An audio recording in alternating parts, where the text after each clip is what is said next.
Ok. Então, boa noite. Hoje nós vamos iniciar a leitura e a discussão do livro Capitalismo na América. E aí nós tínhamos previsto que hoje seria a introdução ao capítulo 1. Depois nós conversamos, eu e o Luiz, para poder deixar só a introdução por agora. E aí nós vamos fazer cada encontro um único capítulo. Então isso vai deixar os encontros mais tranquilos, né, de leitura, para todo mundo poder participar. E os capítulos, eles são tranquilos de ler, né? O texto é fácil, de fluidez, assim, de escrita, mas, ao mesmo tempo, ele tem muita informação em cada texto. Então, eu tive essa impressão até, talvez por ser a introdução, né? Então, fez um condensado de muita coisa. E aí, algumas coisas que ele vai falando, especialmente no comecinho, são referências históricas que eu achei interessante que ele vai trazendo, mas sem citar os nomes das coisas, né, dos acontecimentos. Então, eu vou, na hora que a gente for discutindo mais a fundo, eu vou citar alguns deles. De forma geral, essa é a minha visão sobre o texto. Quer falar, Luiz? Eu acho que eu vou só contextualizar um pouquinho este livro, falar um pouco do Alan Greenspan, que, para quem não conhece, o Alan Greenspan também era conhecido como Maestro. Talvez não teve um policymaker tão poderoso como esse cara nos últimos 100 anos, tá? Ele foi presidente do Banco Central dos Estados Unidos entre 1987 a 2006. Então, ele praticamente consolidou a queda de inflação nos Estados Unidos, trabalhou para governos democratas e republicanos, e era um liberal, mas não era um liberal teórico, ele era mais um liberal prático, de tentar mostrar os benefícios do mercado, mas em meios práticos. Tanto é que ele só acabou o doutorado dele quando ele já estava no Banco Central. Não, eu acho que nem como presidente, mas como diretor. Depois ele se tornou presidente. E eu gosto tanto desse cara, tudo que ele produz, eu compro. Eu estou com esse livro aqui em português, mas em Santos Dumont eu tenho a versão dele em inglês, que eu comprei na época da pré-venda. E aí você vai me perguntar, você tem inglês, por que você comprou em português? É porque eu gostei tanto do livro que eu achei que o inglês não era suficiente para eu capturar tudo. Eu não tenho essa capacidade de capturar em língua inglesa o que eu consigo capturar em português. Então, estava barato. Quando eu comprei essa versão. E é só para dar uma contextualização deste livro. E uma coisa interessante que a introdução já deixa bem clara é que, apesar do livro ter sido publicado a primeira vez em 2018, essa versão que nós estamos é de 2020, que foi a traduzida para o Brasil, ele é muito atual, tá? Na época nem se discutia inteligência artificial, ele não cita inteligência artificial, mas tudo que ele está falando na introdução tem a ver com o debate que está hoje, inteligência artificial, tá bom? É isso. Oh, Jadiel, como você não levantou a mão, eu não sei se você vai querer falar, aí eu vou prosseguir. Se você quiser, só levantar a mão, tá? Quando você fica com a câmera desligada, às vezes eu não estou vendo reações, perdão. Bom, na introdução, então, agora falando um pouco mais detalhadamente, né? Achei interessante o comecinho, que é a revisão histórica, né? Então, ele faz uma contextualização hipotética, né? Ele pede para a gente se supor em 1620 e faz uma contextualização. E aí, o que eu acho bastante interessante, que foi de citar aqui, né, da Espanha, quando ele vai falar da Espanha, e das companhias das Índias Orientais, começa a conversar muito com as coisas que a gente discutiu no texto do Adam Smith. Então, ele cita a questão do mercantilismo, né, e da Companhia das Índias Orientais. Uma outra questão que ele cita, que eu acho interessante destacar, que não foi tão explícito, logo na página 10, né, ele vai falar sobre os espanhóis abençoada pela única igreja verdadeira, submeterá o resto da Europa ao seu domínio benigno e ampliará seu poder também à América Latina, que é a citação das missões jesuíticas, né, jesuítas. Só que antes das missões jesuítas, aí eu queria dar um destaque, em 1492, na Espanha, surgiu um decreto, né, da Régio, de expulsão dos judeus. Então, houve uma grande expulsão de judeus da Espanha nessa época. Era uma época com grandes disputas, né, entre católicos e protestantes, e na Espanha eles fizeram que se os judeus quisessem viver na Espanha, eles teriam que se converter ao cristianismo vigente lá, né? Caso contrário, eles deveriam mudar de país. E aí eles foram expulsos. Deixa eu ver o que mais. Aí eu já passo para a página 13. Tem alguma coisa antes que alguém queira falar? Não. Na página 13, ele começa a citar, no comecinho dessa sessão, né, uma ótima época para começos, ele faz uma análise contrafactual, que é aquela ideia de e se alguma coisa tivesse sido diferente, né, que a gente já discutiu bastante também no livro do Thomas Sowell, que é uma análise difícil de fazer, então fica a especulação, mas é muito difícil dizer que se George Washington não tivesse sido um grande líder, o que teria acontecido? Que alguma coisa teria acontecido ou não se algum detalhezinho tivesse sido diferente. Porque são muitas variáveis, né? Então a gente não tem muito como garantir isso. Essa é o começo do capítulo dessa sessão. Aqui também no finalzinho da página 13, ele destaca que os Estados Unidos herdam muitas questões boas das tradições britânicas, né? Então ele vai falando assim de herdar um governo limitado, passando pela common law, um respeito pelos direitos individuais. Então tem heranças positivas que eles trazem da colonização e eles fazem os autores em outros momentos eles falam que aquela discussão entre a colonização britânica e a colonização espanhola e portuguesa, né? Que aí geram resultados diferentes. Permitir aqui. Na 14, na página 14,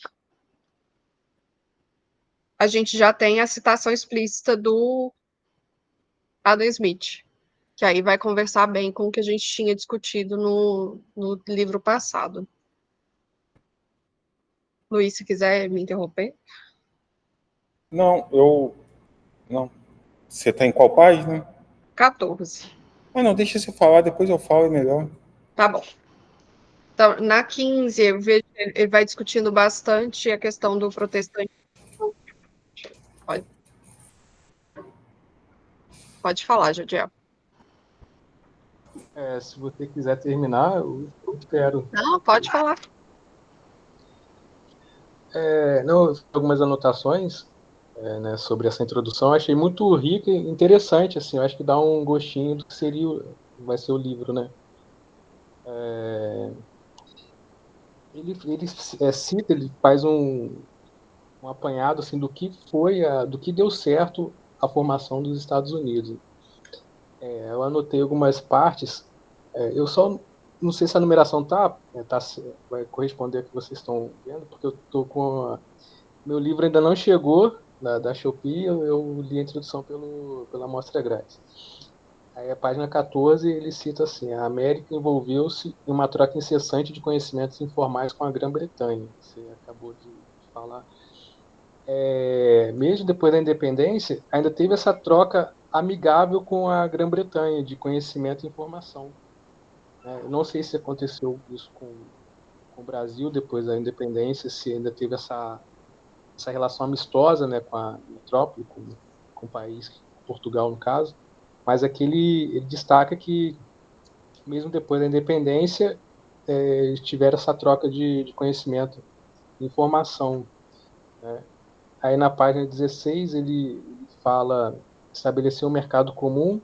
Aí ele faz vários, ele pontua, né, várias condições, né, que deu a formação dos Estados Unidos, que estabeleceu um mercado comum unificado, sem tarifas ou taxas externas, né, com comércio interestadual. Aí ele cita a religião protestante, que enquanto a católica, a pessoa tem um intermediário, né, que seria o padre. No protestantismo, no caso, cada um é algo individual, cada um lê a Bíblia e tira lá sua própria interpretação. Ele fala que foi um grande aumento de escolas e universidades, né? Esse ponto aqui, eu acho que é uma defesa ao protestantismo, acho que até pela cultura deles, né? Mas no caso do catolicismo também, as primeiras universidades foram católicas. Então, acho que as duas fomentaram o ensino. E a Constituição também que limitava isso aqui, muito interessante, que eu acho que seria a essência, né? A Constituição limitava o poder do governo. Acho que foi o único governo que fez que limitou uma autolimitação. O único governo que não queria expandir os seus tentáculos, né? Assim, garantir os direitos dos cidadãos que seriam invioláveis. Proteção vigorosa da propriedade e culto ao empreendedorismo. E aí lá na frente ele fala da produtividade, inovação, né, destruição criativa, também. E mais uma vez ele fala que essa diferença, o diferencial foi o governo federal concentrou a proteção das propriedades privadas, né, e garantia de execuções de contratos. Ou seja, o próprio governo se autolimitando e garantindo a defesa da propriedade privada. Foi uma das características deu esse sucesso aos Estados Unidos. Né? Por enquanto é isso. Também tinha anotado essa questão do protestantismo. Eu lembro que recentemente até eu estava fazendo alguns estudos e a tradução da Bíblia pelo King James, né, para traduzir a Bíblia para o inglês, além dos incentivos que a Igreja Protestante faz, né, gera a alfabetização e o inglês que ficou conhecido na época, né, foi por meio principalmente da tradução. Então as pessoas iam ouvir os sermões e aí as pessoas começam a também ler. E aí isso gera um grande incentivo à educação. Assim, isso não exatamente nos Estados Unidos, né, mas aí se perpetua nos Estados Unidos também. Também anotei a questão dos direitos de propriedade, da Nayara, deixa segurança. eu só falar Diga, desse ponto de pode falar. protestantismo, tá? Isso para mim, isso foi, inclusive, foi um dos pontos que mais, toda vez que eu já li esse livro mais de uma vez, toda vez me chama muita atenção negativa, porque a gente não, porque isso aí é um pouco weberiano, sabe? De acreditar um pouco o enriquecimento de nações teoricamente protestantes, a ética que o protestantismo teoricamente tem, a questão da alfabetização também. E por que que isso não vale para os Estados Unidos, na minha opinião? Primeiro, se você for pegar os pais fundadores dos Estados Unidos, poucos eram religiosos. Segundo, se você for pegar quando os Estados Unidos foram criados, em 1776, mais de 90% da população era analfabeta. Terceiro, os Estados Unidos se tornaram grandes, não foram por causa daquelas 13 colônias apenas, mas principalmente de um mundo de imigrantes que veio para os Estados Unidos e foram para o oeste. Quarto, a religião nos Estados Unidos era muito fragmentada. Inclusive, grande parte da população dos Estados Unidos, uma parte, foram os puritanos que foram expulsos da Inglaterra depois da Revolução Gloriosa. E você tinha muitos anglicanos, e a igreja anglicana é muito próxima, por exemplo, a Igreja Católica, e você tinha muitos católicos também. Então, assim, eu achei que nesse ponto eu só queria pontuar, eu acho que forçou a barra. Tá? E é meio que uma forçação de barra de que o protestantismo, nós até já discutimos isso antes, de alguma forma veio para iluminar e para dar conhecimento para as pessoas e ajuda as pessoas por exemplo, a ler a Bíblia, que é a discussão dele. Mas, como eu falei com vocês, em 1770, mais ou menos, de 90% a 95% de toda a população era analfabeta. Então, eu acho que esse dado exemplifica muito que, não sei, que isso não teria muito a ver com uma certa educação, etc. Tá? Isso é um ponto que me chamou, foi o ponto de maior discordância que eu tive nessa introdução, para falar a verdade com vocês. E eu vou já dar a palavra para o Jadiel, e só complementando o que a Nayara falou e o que o próprio Jadiel falaram, o próprio Jadiel falou, o livro vai muito na questão de produtividade e destruição criativa, que eu acho que em 2 encontros passados nós discutimos isso também, né, Nayara? Nós falamos até de Schumpeter, se não me engano, falando de Smith, teve um encontro que nós falamos de Schumpeter, dessa destruição criativa, que é a questão que muitas tecnologias se tornam obsoletas, tá? Outras vêm para substituir. Essa substituição chega como um trator, mas, posteriormente, a sociedade não quer voltar para aquela tecnologia antiga, se acostuma com a nova tecnologia e todo mundo se beneficia, tá? Que é a questão que a destruição criativa traz a tal da produtividade, tá? Vai criando novas coisas, novos métodos, que acaba melhorando a produtividade. Fala, Jadiel. Assim, é bom que quando a gente começa a falar, a gente assim, vai aparecendo o debate, né? Um bom debate.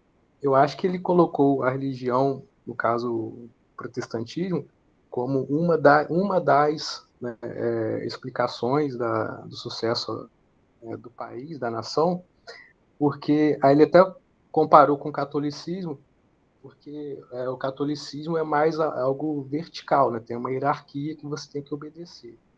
E no protestantismo é mais uma livre interpretação, mais, acho que ele quis colocar a questão do individualismo, que é um caráter formador dos Estados Unidos. Assim, cada pessoa, cada indivíduo, tudo bem, aqueles que sabiam ler, né, e que seguiam a religião, eram incentivados a livre iniciativa, né, de você ler, interpretar, tirar suas conclusões, ou seja, um pensamento mais liberal. Em contradição com o catolicismo, que tem lá tem todo o colégio apostólico, você tem que seguir de cima para baixo. E ali o protestantismo é de baixo para cima. Acho que ele quis colocar isso como uma característica de formação, uma das, né? Não seja a maior ou a mais relevante, mas elencar dentro, né, a questão religiosa também. Porque eu acho que tem um ponto de interferência porque é cultural, né? É isso. Jadiel, eu não é que eu acho que ele quis dizer exatamente o que você está falando. E o que eu discordo é que a igreja protestante, principalmente nos Estados Unidos nessa época, ela não era descentralizada. Grande parte da igreja protestante que se tinha era a igreja anglicana. Ela não vinha de cima para baixo, tanto é que a Bíblia que a Nayara citou, do rei James II, se não me engano, tá? Essa Bíblia, ela veio com muitas modificações e interpretações do próprio rei, tanto é que depois ela foi proibida, tá? Então, assim, na verdade, essa verticalização existia também na Igreja Protestante nos Estados Unidos. E, nesse caso, eu acho que ele quis mais... ou porque a Nayara falou, porque talvez tenha uma questão muito protestante nos Estados Unidos, ou eles foram para a linha do Weber, que o Weber vai para essa direção também. Então, o que você falou, eu concordo contigo, eu só acho que a verticalização que não existia na Igreja Protestante é uma ilusão. Existia e talvez fosse até maior do que na Igreja Católica, porque ali a verticalização se dava pelo soberano da Inglaterra. Mas, enfim, isso é um ponto religioso, a gente pode passar para pontos mais econômicos. Mas que é muito interessante, porque religião e economia são duas coisas que se confundem muito. Eu tenho até um livro aqui de economia da religião, que um dia eu pretendo ler. Mas, enfim, eu não conheço tão bem a história da religião nos Estados Unidos. Na verdade, eu não conheço muita coisa dos Estados Unidos, vou aprender com a leitura deste livro. Mas essa questão do protestantismo e a alfabetização, eu já vi algumas coisas a respeito disso. Não sei a aplicação nos Estados Unidos, né? Continuando aqui, depois que ele vai falando de direitos de propriedade, né, então ele vai falando dos elementos fundadores dos Estados Unidos, fala do liberalismo, do anti-iluminismo, se ele não quiser colocar o protestantismo, dos direitos de propriedade, com aquela ideia de segurança institucional, que nós também discutimos já no capítulo do Adam Smith, né, no encontro passado, acho até. Fala da proteção de patentes. E, por fim, para finalizar essa sessão, ele vai falar da oposição entre o norte capitalista, investindo em maquinários, e o sul escravista, investindo em produção de algodão. Aí fecha essa sessão, indo para a próxima. Se ninguém quiser falar alguma coisa, né, vamos continuar. Aí vai falando das commodities. E não anotei mais nada dessa segunda sessão dos abastados, só esse destaque da produção de commodities nos Estados Unidos. Depois, no Como Enriquecer, volta a citar, né, ele cita o Robert Solow, que a gente também discutiu. Então, tem muitas coisas que quem está aqui com a gente desde o início, ou quem quiser assistir os vídeos das outras discussões, né, dos outros livros, a gente acabou passando por essas ideias, ou no livro do Thomas Sowell, ou no Boa Economia para Tempos Difíceis, ou no livro do Adam Smith. E aí, depois, ele vai para a parte da destruição criativa, que aí é que toma o grosso do final do capítulo, né? Vai falar dos ganhos da destruição criativa, então ele vai falar, na página 23, ele cita o exemplo de como a produtividade faz com que a gente consiga produzir mais gastando menos homens, que é uma ideia também da especialização do trabalho que nós vimos com Adam Smith. Então, tem lá, assim, em 1800, um fazendeiro que trabalhasse duro com uma foice só conseguia colher 1 acre em um dia. Em 1890, 2 homens, usando 2 cavalos, conseguiam cortar, reunir e amarrar 30 acres de trigo no mesmo intervalo de tempo. E vai citando outros exemplos, né? Máquina de costura, e a gente pode imaginar inúmeros. Então, logo depois disso, ele vai falar sobre os ganhos da destruição criativa, como o primeiro ganho é o ganho da informação, então a gente começa a ter acesso a mais informação, e informação melhor faz com que as decisões fiquem melhores, né, se a gente tem informações mais corretas. E aí ele cita que teve uma batalha, a Batalha de Nova Orleans, o último grande conflito da Guerra de 1812, ocorreu 2 semanas depois de a guerra ter sido encerrada pelo Tratado de Ghent. Então, é um exemplo interessante. A gente tem também aquele exemplo era do submarino, eu vou citar sem citar corretamente, porque eu não lembro tão bem, mas no caso de guerra nuclear, tinha uma ameaça de guerra nuclear, aí tinha que ter 3 pessoas, talvez o Luiz saiba da história e saiba contar, né? Precisava ter 3 pessoas para dizer se ia atacar de volta, né? Tinha uma ameaça de que, acho que a Rússia soltou uma bomba nuclear. Aí o pessoal dos Estados Unidos tinha que ter 3 pessoas, não lembro mais quem que era quem. 3 pessoas precisavam concordar em atacar de volta. Aí tinha uma pessoa que estava fora, né? Foi difícil de contactá-la, e aí ela não pôde concordar. Então eles não fizeram o ataque né, o contra-ataque. E depois descobriram que, na verdade, houve uma falha de informação, não teve o ataque inicial. Você lembra dessa história, Luiz, para contar melhor? Ou depois eu procuro e coloco lá. O que eu sei não é dos Estados Unidos, é da União Soviética. Isso. É da União Soviética. A União Soviética, em 82, 83, ela estava achando que estava sendo atacada. Eu troquei a bola dos países. Ela estava achando que estava sendo atacada. Ela, na época, até estourou um avião com mais de 200 passageiros sul-coreanos e queria dar uma resposta para os Estados Unidos. Aí, quando foi ver, é porque os radares deles estavam com baixa tecnologia, estavam pegando passarinhos e achando que eram aviões. Aí tinha que conversar. O capitão tinha que conversar com o general e passar para o Kremlin. Não foi para isso. Porque eu sei, não sei se é a mesma história que nós estamos falando. É essa mesmo. É porque eu nunca fui boa de datas, nunca fui boa, sempre tive dificuldade com história. É 82 ou 83. Mas eu sabia que tinha alguma coisa assim. Bom, continuando, né? Então, assim, nos ganhos da destruição criativa. O primeiro, a informação melhor. O segundo, redução de custos. E aí ele acaba indo mais na frente, ele fala de outra redução de custos, que é a redução de custos de transporte. Então tá tudo junto, né? Redução de custo é custo, inclusive transporte. Uso mais eficiente de insumos, que também está associado a ganhos de informação e redução de custos. E, por último, questões de localização, que, em resumo, todos esses ganhos de inovação, eles têm muita relação com o que a gente chama em economia de custos de transação. São aqueles custos que estão associados a fazer negócios.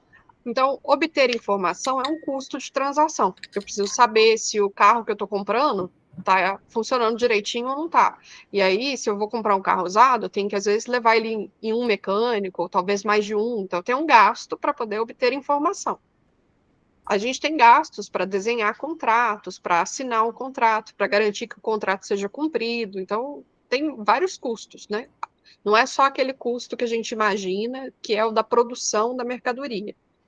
Então, esses custos que ele está mencionando, às vezes são os custos diretos da mercadoria, às vezes são esses custos extras, que estão em torno, né? Que é a garantia de informação de qualidade, custo de transporte. E, no exemplo de transporte, qualquer estudante de economia, em alguma aula, vai estudar o caso das ferrovias nos Estados Unidos. Deixa eu ver aqui o que você... Aparece a comunicação instantânea. Eles falam da comunicação. Antes era muito difícil chegar uma informação de uma pessoa para outra. Com o tempo, esse espaço de tempo vai se encurtando cada vez mais. Né? Hoje em dia, a gente fala aqui, né? Estamos em uma reunião com pessoas em lugares diferentes do país, falando ao mesmo tempo. E vendo, né? Em alguns casos. Posso passar para o próximo? Pode.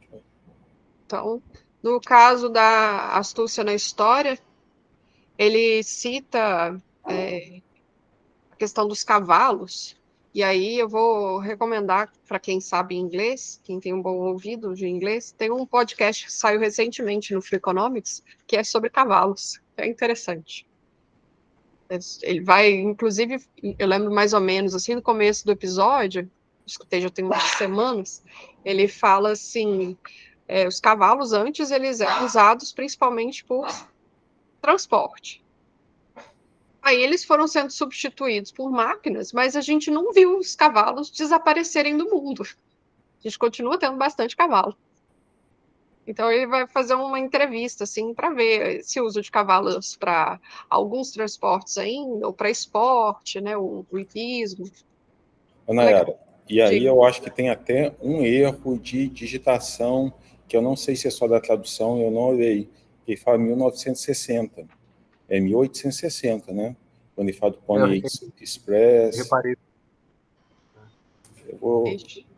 Onde está escrito 1960, não é 1960, é 1860.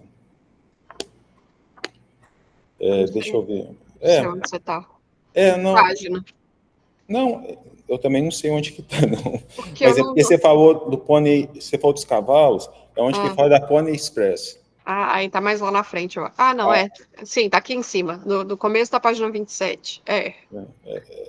Isso 1860. É 1860. Acredito eu também, né? Vou conferir depois.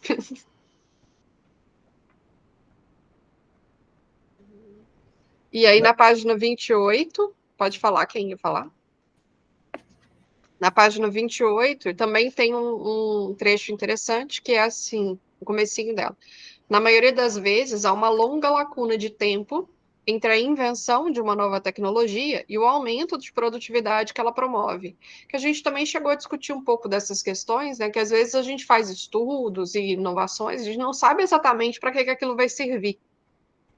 E tem questões, né? Algumas inovações, elas servem de base para outras, né? Então, quando a gente tem eletricidade, a eletricidade serve de base para várias outras invenções, porque o fato da gente poder usar um computador movido a eletricidade pode ajudar a gente a fazer uma pesquisa acadêmica e descobrir alguma coisa. Então, às vezes tem essa lacuna entre a invenção da tecnologia e o aumento de produtividade. Além do fato que, aí vai para a seção seguinte, né? Quando surge uma inovação, geralmente a gente tem aquela resistência à inovação, que ele traz aqui no texto, e a gente também chegou a discutir, principalmente no capítulo da Duflo, né, aquele do livro passado, do anterior, Boa Economia para Tempos Difíceis, que é que as pessoas que estão sendo ameaçadas, né, pela inovação tecnológica querem defender os próprios empregos.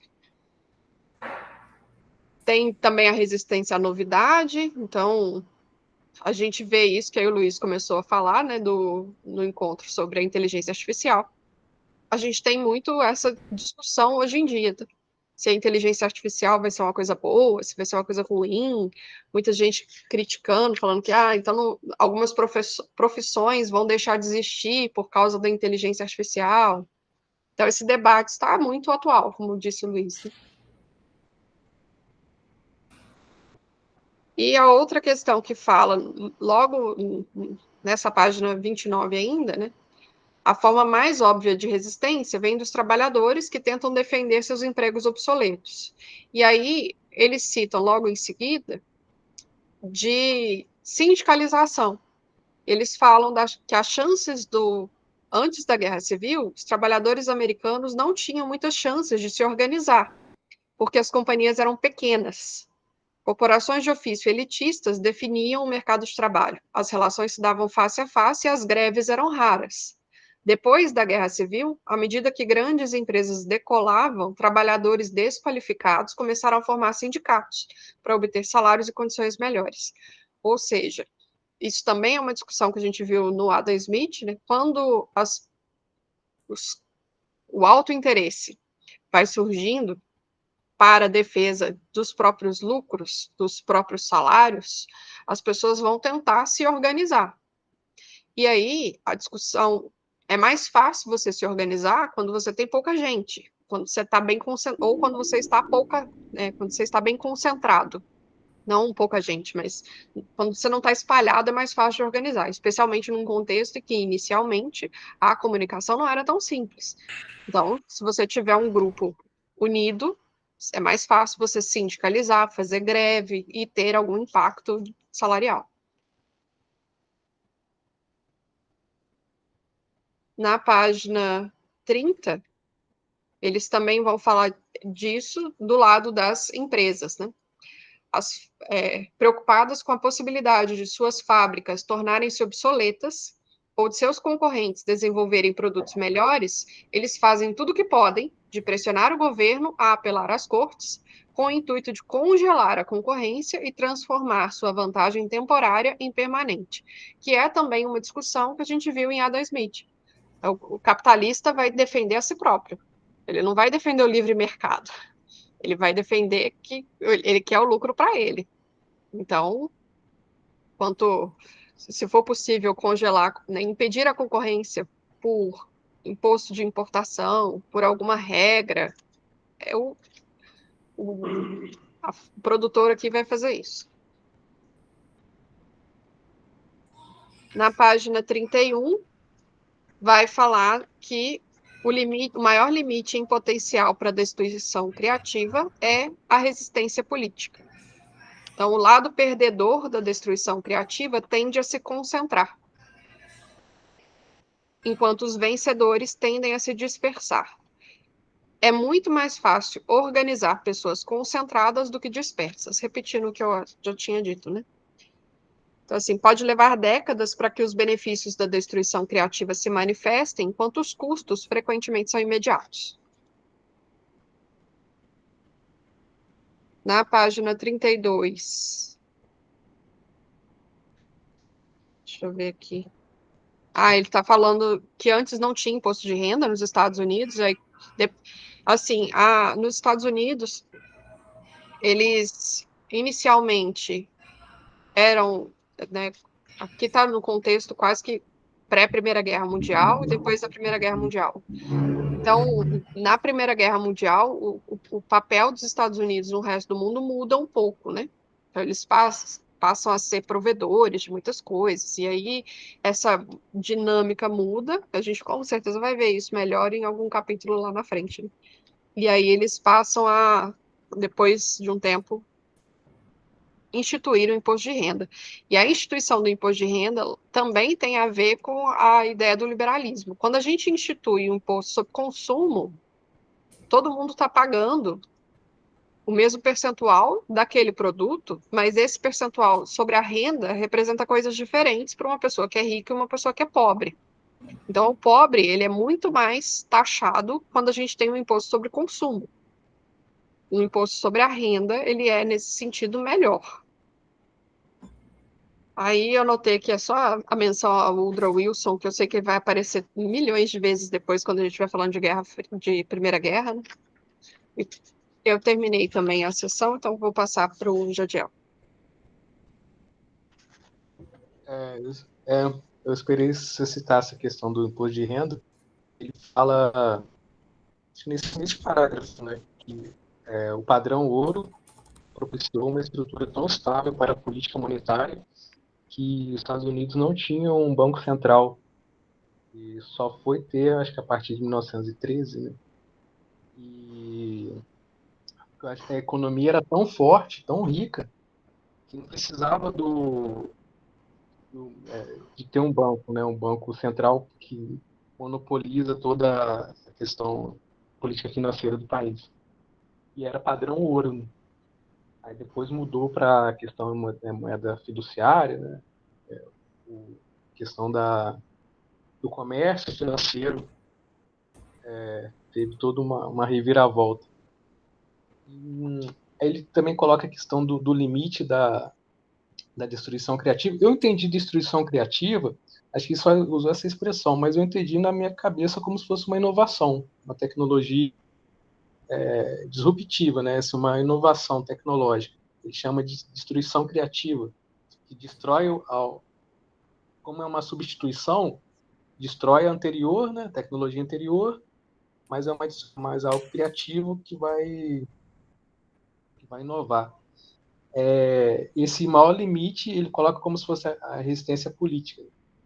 É aquilo que você comentou também, que às vezes aí ele cita a questão da companhia de gás, que o presidente de duas companhias de gás era contra uma tecnologia, o dínamo, alguma coisa assim, né?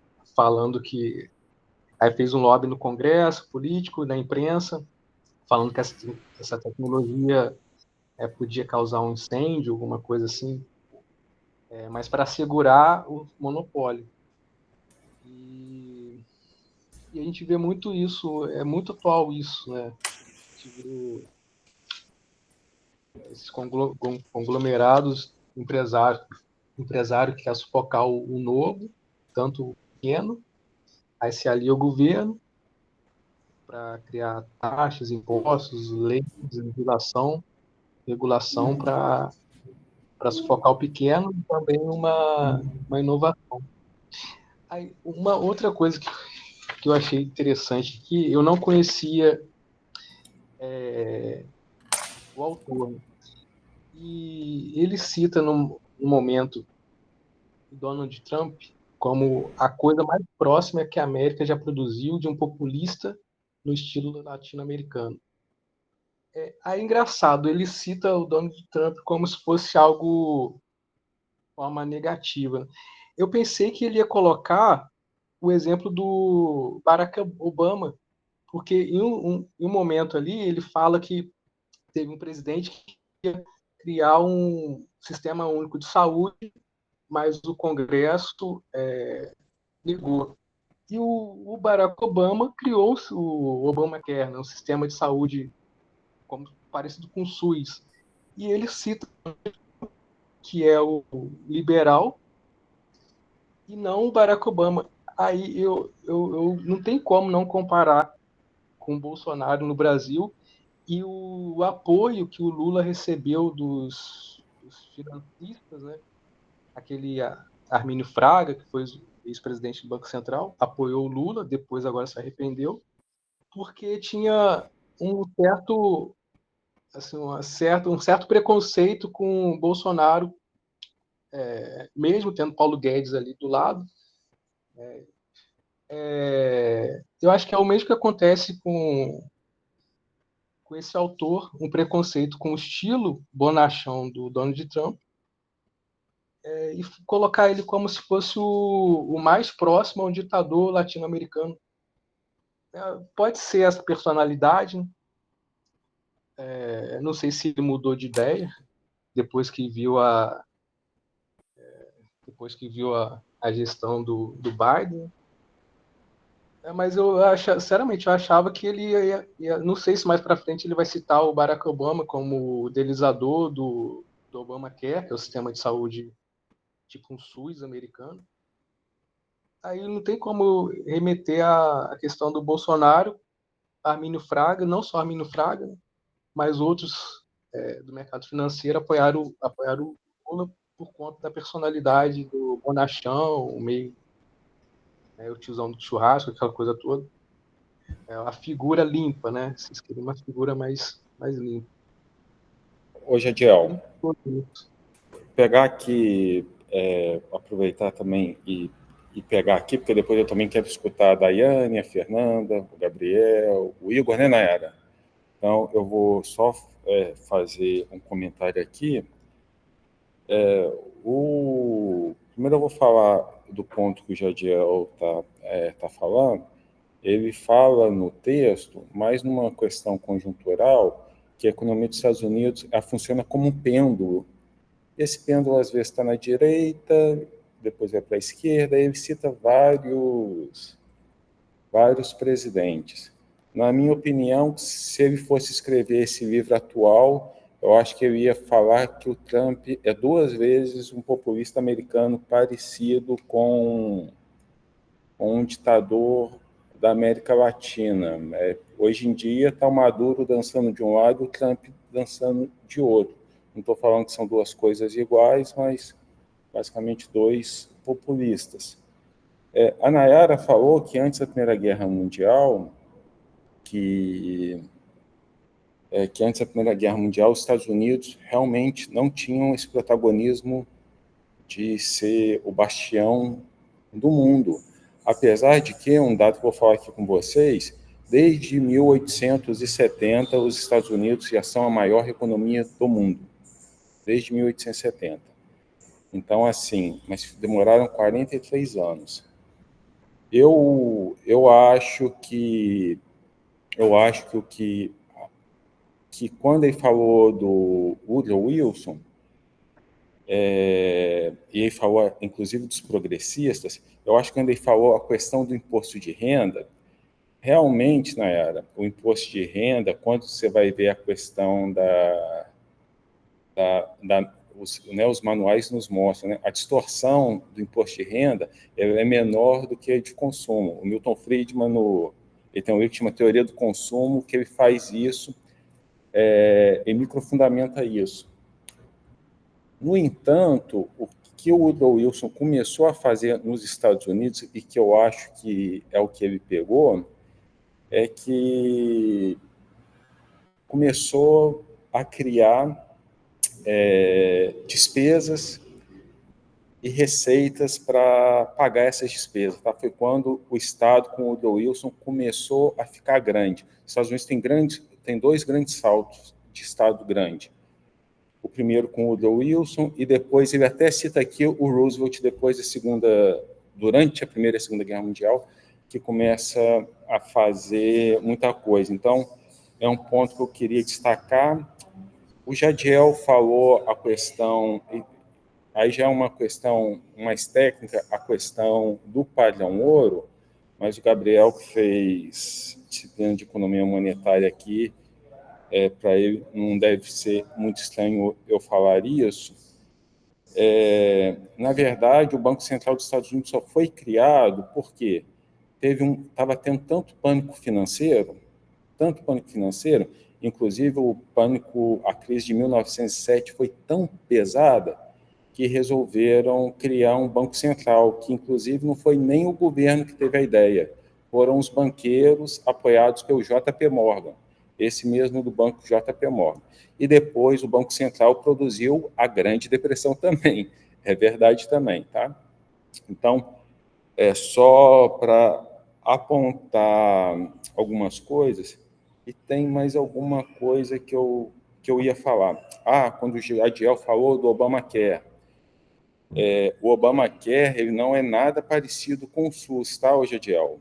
O SUS, na verdade, o SUS é você dar uma saúde universal produzida principalmente pelo governo, tá? O Obamacare nada mais é do que um subsídio do governo para tratamento de saúde, mais universal do que o que tinha antes. O Alan Greenspan até cita aqui no livro, a grande sociedade do Lyndon Johnson foi para criar o Medicaid e o Medicare. Inclusive, o Medicare, o primeiro cara que teve a carteira do Medicare foi o Truman, que tentou fazer o sistema de saúde. Mas o Obamacare não é parecido com o SUS. Na verdade, nos Estados Unidos, eles nunca quiseram produzir, que o Estado produzisse serviços de saúde. Tá? É muito mais subsidiar para que outras pessoas tenham acesso, mas só que de uma maneira mais universal. Tá? E eu também não concordo com o Obamacare, não, só estou dizendo que é diferente do SUS. É isso. E agora, eu queria falar primeiro, Fernanda. Fernanda, está escutando? Só reforçar aqui antes que o Luiz está chamando vocês para conversar, né, para falar, mas os encontros são gravados, então se vocês não quiserem aparecer, vocês podem falar, né, e aí a voz fica gravada, ou se vocês não quiserem aparecer de todo, mas quiserem comentar, é só digitar, que aí a gente lê e comenta.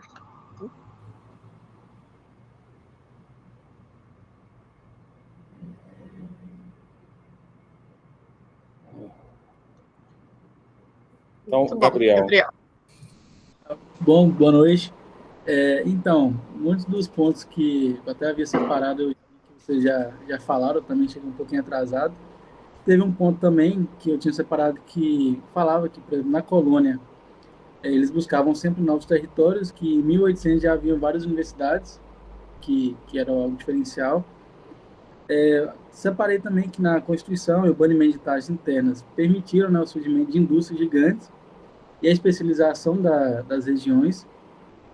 E aí um ponto que eu até fiquei para assim, perguntar depois, que eu não havia entendido, creio que vocês já devem ter falado, que era sobre a lei de Moore, que quando a gente estava falando no tópico anterior sobre a destruição criativa, ele cita lá que a destruição criativa ela raramente opera sobre a lógica suave da lei de Moore.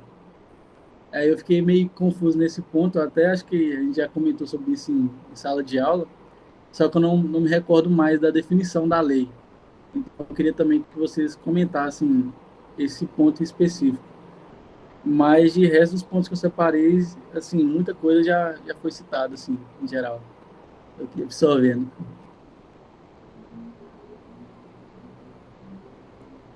O Gabriel já chegou chegando, porque essa lei de Moore, agora estamos falando, eu acho que é aquela lei do criador da Intel, não é, Nayara? Não sei, porque na hora que eu estava lendo, eu também não sabia o que era essa lei. Eu tive que Tá, colocar no Google. tá, é a do criador da Intel, não é? Do É Roger alguma coisa que Moore. tem a ver com dois transistores crescem mais rápido. Eles falam o seguinte, a quantidade de transistor que você coloca num chip vai de forma aritmética e o poder dele vai de forma exponencial. Não é isso não, Nayara? É mais ou Isso, menos pelo que eu isso que li, eu é me isso, mais lembro. ou menos isso. É. Mas eu Eu não me vou até lembro nem depois de dar ter uma procurada aprendido também, isso. entender melhor. Na minha cabeça, eu achei que a gente tinha visto em alguma coisa na faculdade, mas acho que foi coisa da minha cabeça mesmo. Daiane, toda feliz porque o time vai ganhar o campeonato? Oi. Eu vou confessar que acho que faltou 10 páginas da introdução. Ou introdução longa. Eu não costumo ler introdução de livro, gente. Eu fui pega de surpresa. Mas assim, eu acho que eu só tenho uma pergunta que eu fiquei, tipo, me questionando até mesmo aqui no debate sobre a destruição criativa. Eu acho que eu também não entendi muito bem como é que é referente a essa destruição criativa, o que que seria? Eu fiquei muito na dúvida. Eu tô aqui me questionando, tava até pesquisando aqui também. Não sei se vocês poderiam me dizer. O maior exemplo da destruição criativa, que eu acho que ele vai falar mais à frente, Daiane, é a questão dos telégrafos, tá? Você tinha telégrafo, né? Ele até cita um pouquinho a questão dos telégrafos, e inventam o telefone, tá? Quando o telefone é inventado, é claro que isso não é da noite para o dia, né? Mas um trator vai passando e vai dizimando os telégrafos, até que se torna completamente obsoleto e deixa de existir. Então, você destruiu uma tecnologia antiga e criou uma nova com um poder ou uma produtividade exponencialmente maior. É isso que é destruição criativa. Tá? Eu acho que com um exemplo fica mais claro o que seria. E esse conceito, como o Jadiel acho que mencionou também, né? É o conceito do Schumpeter. Então, tem gente que fala Schumpeter, tanto faz, não sei qual é a pronúncia correta, mas aí é um conceito associado realmente à inovação. Então, se você pensar em destruição criativa como uma inovação que vai abandonando questões anteriores, né? O computador, a máquina de escrever, o CD, o MP3 para ouvir música. Pode até ser em alguns casos que hoje em dia, né, a gente tem algumas tecnologias antigas que são meio que preservadas, né? Tem gente que ainda usa a máquina de escrever, né, por um saudosismo. Eu tenho caneta tinteiro, eu escrevo com caneta tinteiro, mas não, a gente tem geralmente esse processo que vai suplantando, né, tecnologias anteriores. Então a gente destrói uma e constrói a outra. Inclusive, ele cita pessoas, né, que, exemplo dessa distribuição que seria ali o Bill Gates, o Henry Ford, É. que ele fala que são pessoas que criam coisas do zero e não necessariamente trabalhadores, né?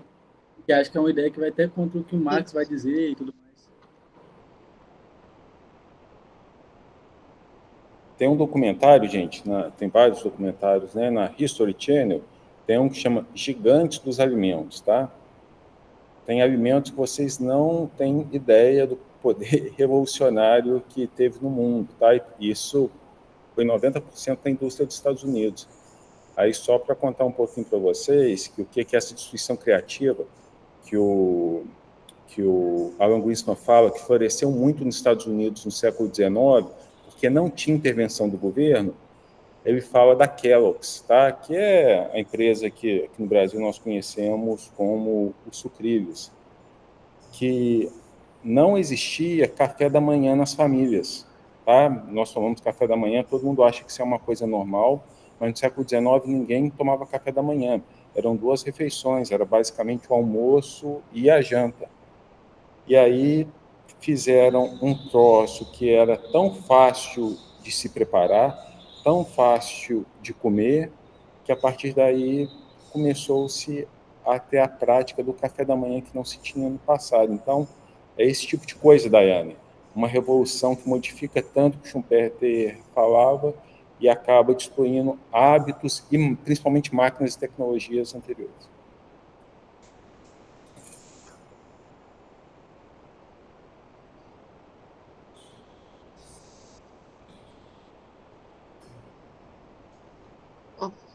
Jadiel, pode falar e depois a gente vê aqui. Eu coloquei um comentário, né, só para adicionar, já que eu estou falando, que o Luiz mencionou da Kellogg's, né, do cereal, também tem muito dito do marketing que eles fizeram, né, de transformar o café da manhã em refeição mais importante do dia, para criar esse hábito. Pode falar, Jadiel. Complementando isso, ainda colocaram o marketing foi tão forte, colocaram um tigre, que é carnívoro, né, na embalagem do cereal de milho, floco de milho, para te dar energia, né? O tigre é carnívoro.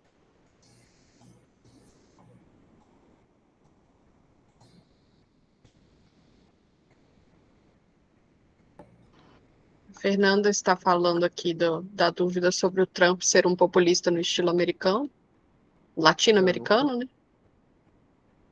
Eu acho que seria melhor se fosse o Barack Obama, porque teve muitas políticas mais populistas do que o Trump. mas eu não discordo tanto da inclusão do Trump no bolo, também não. Agora aqui a Daiane, introdução, tá não só falando do passado, como alertado para o futuro, exatamente. E o livro dá algumas dicas de bons livros, tá, gente? Para nós vermos encontros posteriores. E tem alguns que iriam dar muita polêmica. Caminho da Servidão, o Liberdade e Capitalismo. Algo que nós já falamos aqui também em outros encontros. São 2 que eu toparia ler também. Já falei também, né? Eu sugeri ao Igor um livro da McCloskey, que é sobre porque o liberalismo funciona. Comecei a ouvir, mas aí eu não continuei para saber se ele vai valer a pena, né? E teria que entrar em promoção também, que ultimamente ele está uns 100 e poucos reais. Seria um livro interessante.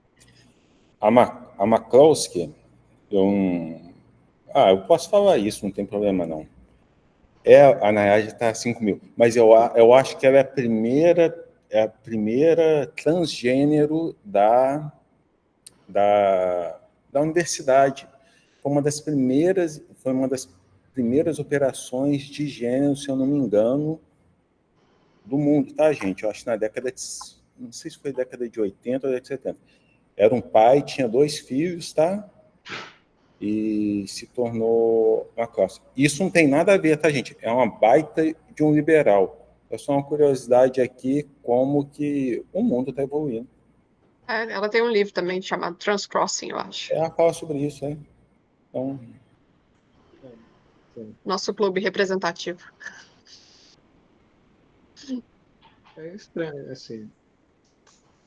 É um assunto polêmico, porque eu não acho que é evolução. Mas isso não é algo para a gente discutir aqui. Pois é. Só uma curiosidade. Construção. Boa noite. Boa noite. Só, eu não falei muito hoje, porque eu não consegui fazer a leitura do livro. Aí eu tô só como ouvinte hoje. Mas eu achei muito engraçada essa observação que você fez, Luiz, e é algo que eu reparo muito também, que às vezes a gente associa pessoas que têm essas pautas de gênero à esquerda, né? Só que não. Tem muitas pessoas que são militantes pela causa LGBT e são de direita, que são liberais, que defendem a economia liberal. Eu acho que isso faz uma separação também entre aquela questão de você ser liberal no costume e ser liberal na economia, sabe? Então, tipo assim, a pessoa, ela pode ter características, ser uma pessoa que que é alinhada à esquerda, assim, por ser uma pessoa transgênero, a pessoa já pensa, né? Deve ser um progressista de esquerda, sei lá. Mas não, uma pessoa liberal, né? Eu acho incrível que hoje em dia tem essa separação muito, em muitos casos, não é, você deu esse exemplo aí, mas tem várias pessoas, tem inclusive uma menina que eu sigo, que o nome dela no Instagram é Espectro Cinza, que é o Instagram dela, que ela é uma pessoa muito liberal, e ela é feminista liberal, e ela grava uns vídeos bem alternativos, assim, com a cara toda pintada, e ela debate com comunista mesmo, ela tem vários vídeos no YouTube debatendo com comunista, e ela defende mesmo a economia liberal ferrenha. Então, é interessante como que vai sendo modelada essas questões, né? Um LGBT liberal, um feminista liberal, aí do outro lado tem um comunista conservador, e por aí vai. Eu já falei isso, Igor, é muito bom a sua intervenção, eu já falei isso antes, e eu não vou falar que a pauta gay se deu com esquerda ou com direita, mas essa apropriação da pauta homossexual pela esquerda, por exemplo, e também a questão, outras pautas de minorias, isso é da década de 70, década de 80 para cá, tá? Porque a esquerda era majoritariamente dos sindicatos. Então, você imaginar sindicato, porrada de trabalhadores, com família, tomando cerveja, indo para a igreja. A esquerda sempre foi muito, muito conservadora. Isso é uma coisa atual. E aí, mas a McCloskey, gente, para muitas coisas, ela é muito conservadora em costumes também. A Nayara deve saber disso, assim. E também, aí tem uma coisa, não é pela pessoa se tornar, por exemplo, transgênero, que ela deixou de ser conservadora. Eu sei que isso pode parecer uma incongruência, porque ela quebrou um paradigma, né? Mas não, ela em muitas coisas, ela é conservadora. Mas é isso. A vida O Jadiel colocou aqui nos comentários que liberalismo não tem muito a ver com moralidade. Sim, só que, tipo assim, hoje as coisas estão tão, assim, politizadas que às vezes a gente coloca muitas pessoas em caixinhas, né? A gente até falou disso aqui antes. A pessoa LGBT, ela já não vai ser liberal, entendeu? A gente delimita muito as coisas. Aí quando surge alguém que mostra como pode ser uma pessoa ser transgênero e ser liberal, isso pode acontecer, isso pode acontecer. Aí a gente já fica surpreso, né? A gente fica um pouco, caramba, né? Mas, não, sim, com certeza, o liberalismo não tem muito a ver com moralidade, né? Os grupos que Isso aí. sim, os grupos que eu tem os grupos que eu até acompanho no Instagram, que são trans e são de direita. Tem trans de direita, tem gays de direita, tem vários grupos desses. Mas pelo que eu vejo, um trans de direita, ele não quer desconstruir a questão do sexo feminino e masculino. Ele se identifica como homem, mas se traveste como uma mulher, por exemplo. Mas não a questão de quebrar o conceito biológico. Eu acho que essa é a diferença da esquerda e da direita nessa questão. Acho que a esquerda ela quebra esse conceito biológico, não aceita. Agora, o liberal de direita, o trans, no caso, ele não quebra esse conceito biológico. Ele tanto que tem uns que não frequentam o banheiro de acordo com o sexo biológico. Mas é assim, mas questão de tem gente que faz confusão. Você tem judeu nazista, você tem negro racista, você tem, né? O mundo é muito louco, mas se você for parar para pensar, estudar os conceitos, você vê que é mais uma questão de loucura do que racional.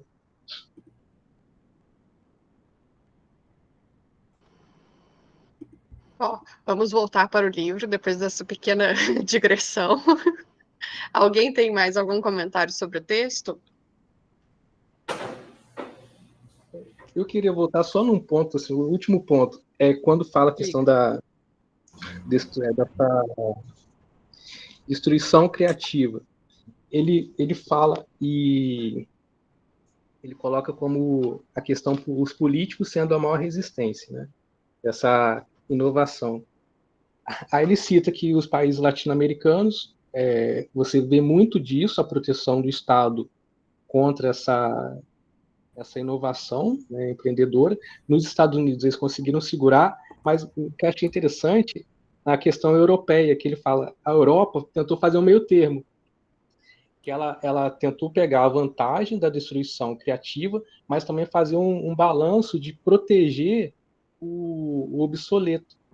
Aí, segundo ele, você vê, ele, assim, na visão dele, isso não dá certo, você tentar equilibrar os dois, destruir, mas manter o antigo.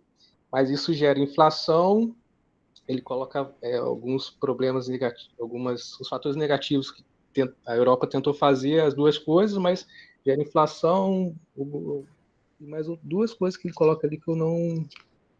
Eu lembro da inflação. Mas, ou seja, é um ponto negativo. Você tem que deixar né, o livre mercado e isso fluir livremente. Na América Latina, a classe política interrompe isso. Nos Estados Unidos, eles conseguiram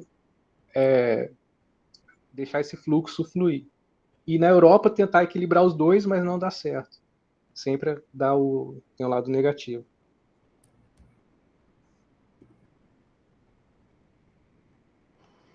Eu acho que isso se relaciona muito até ao que a gente discutiu no encontro passado, em relação à ideia de que o mercado funciona e ele vai alcançar o equilíbrio.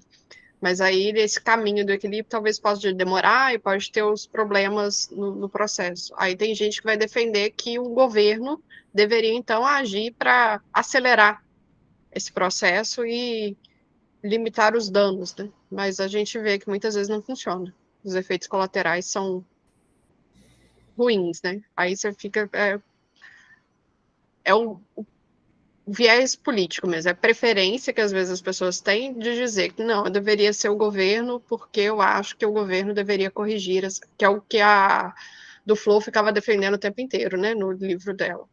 É vontade política de corrigir as desigualdades, por exemplo. E não era vontade, era a vontade dela, né? E aí, só pegando esse ponto de Adiel e da Nayara, ele fala da Suécia. Ele fala mais ou menos o seguinte, que certos países têm, às vezes, eles têm alternativas, e às vezes as alternativas acabam e a realidade se impõe. Na Suécia aconteceu isso.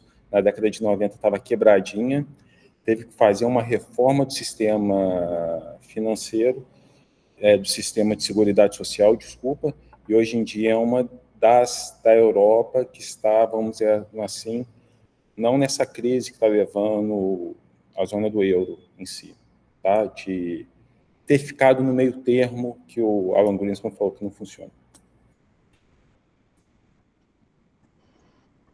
Mais alguma dúvida? Algum comentário? Se não, nós vamos encerrar, então. Muito obrigada a todo mundo que participou hoje. Espero vê-los nos próximos encontros também. E aí, no próximo encontro, a gente discute o primeiro capítulo. E a gente pode, se vocês aparecerem, né, tiverem lido, fazer uma dinâmica um pouco mais diferente, né? Hoje eu falei muito no começo, mas o ideal é que vocês falem. Então, a gente pode ouvi-los primeiro, depois a gente fala, por exemplo. Então, a gente vai ajustando. Então, mas é isso. Muito obrigada. Boa noite. Até a próxima. Obrigado, boa noite, gente. Tchau, tchau, boa noite.